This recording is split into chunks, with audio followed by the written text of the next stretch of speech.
welcome back to another Talking Point. Now, we're live streaming across all of the Wealth Masters Club online platforms every Tuesday and every Thursday morning at 11 a.m. So set your reminders.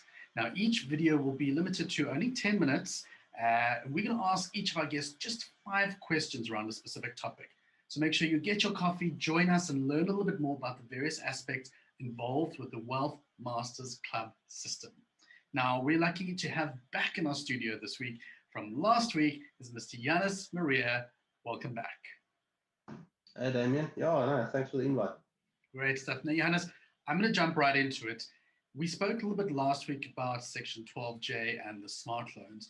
Can you just tell us again, for those who may have not have seen it, what is a Section 12J investment?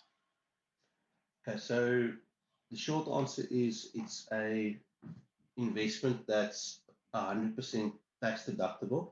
So, for example, if I've got 2 taxpayers, A and B, both in the top tax bracket of 45% and both sitting on 1 million rands worth of taxable income, if taxpayer A goes and make a standard, like a non-tax deductible investment, like putting the money in a money market account or buying a property, for example, you would still be liable for 450,000 rands worth of tax on that million.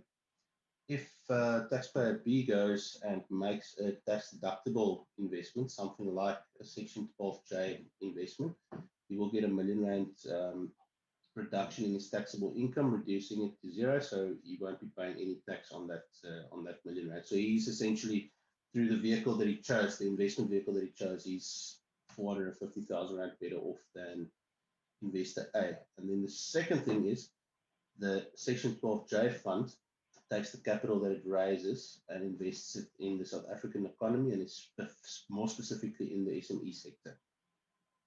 Amazing. So you spoke quite a lot there about the tax benefits. So are there any other benefits that someone should invest in a Section 12J?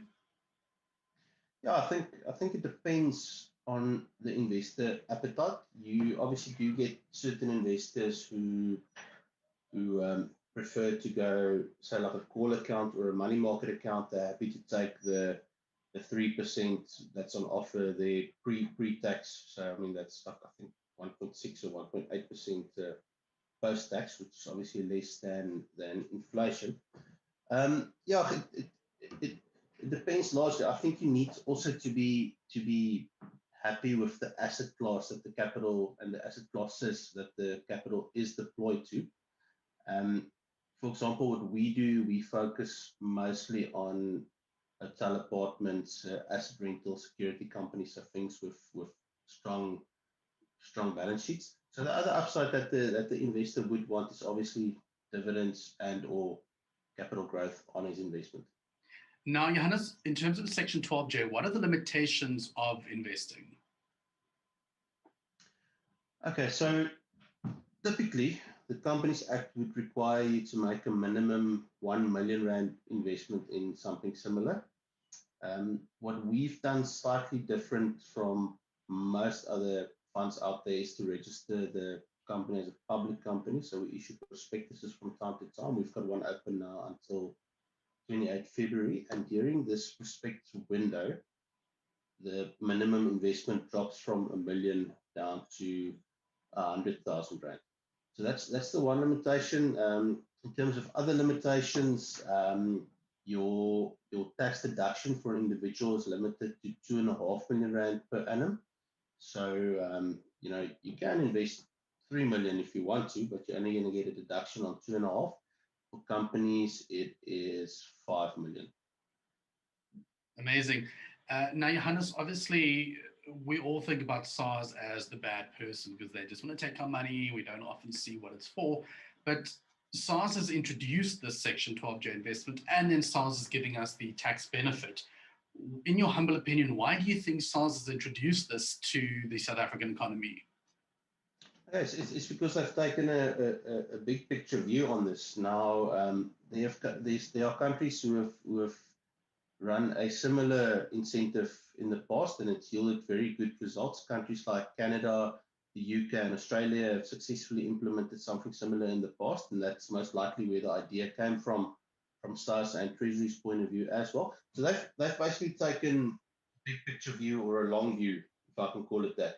So the intention behind the legislation is to give the tax break now, incentivize the investor to invest in the South African economy, and they are expecting that from those new companies that come into existence in the SME sector in South Africa, they will, number one, be creating jobs, they'll be growing the economy, and by growing the economy, they're obviously going to, in the long term, by giving the upfront benefit, in the long term, they're going to widen their tax base because those companies will be paying income tax. The employees will be paying pay as you earn. They'll be paying VAT, etc. So it's quite a nice big picture view and not just focusing on the short term that they've done here. Which is great to hear. Now, Johannes, I think a lot of people also have some understanding of SARS and tax and all that. There is discussion around the sunset clause, which will then affect the Section 12J investment. Do you mind just giving us your opinion on that? What do you think the outcome will be after the budget speech? Okay, I think first of all, let's just quickly get clarity on what exactly the impact of the sunset clause is, if it will be invoked. So when the legislation was brought in 2009, the sector was initially given a 12-year period to prove itself. But upfront, the regulations were quite strict, and it's only around about 2015 that the industry really started to take off after they relaxed some of the regulations and made it more attractive. So the industry has actually not had its full 12-year course to prove itself yet. It's only had about 5 years.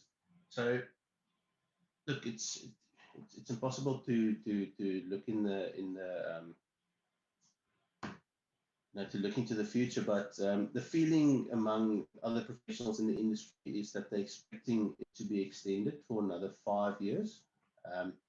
It might not be the case. If it does get caught, that's not too big a concern, to be honest, because the key thing here is if you are invested pre-21 June 2021, which is the date of the sunset clause to take effect if they do decide to do that, any investment made before then is unaffected. So you'll receive your tax benefit for those investments. So it only affects investments after that date. So in future, if they do decide to call on the sunset clause, you know, the 12J benefit might not always be around for guys who haven't taken part earlier. So it should actually serve as a bit of a incentive for people who are sort of on the fence and they're interested, but they don't really know. Just take note that it might not always be an option for you. It isn't a very attractive option now. It might not always be around, but the general feeling, like I say, is we are expecting a 5-year extension, but that cannot be guaranteed. Amazing. Now, the sunset clause aside, what are the deadlines currently in place for investing the Section 12J investment? Okay. 28 February, that's the end of the tax year. You get your tax deduction in the same year that you make the investment. So if you want the deduction for the 2021 tax year, which is the one we are in now, which ends on 28 February, that is 12 days from now. Time is of the essence. Seeing that you've got less than 2 weeks left, you're welcome to make the investment on 1 March, but you're only going to get the benefit then in the following tax year and not now.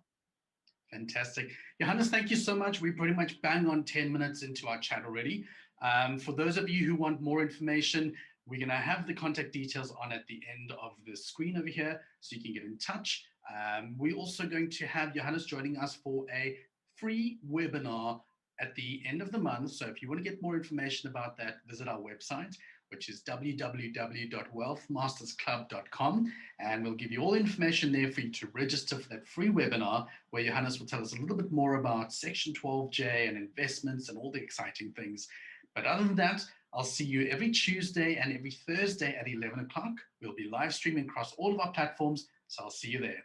Bye-bye.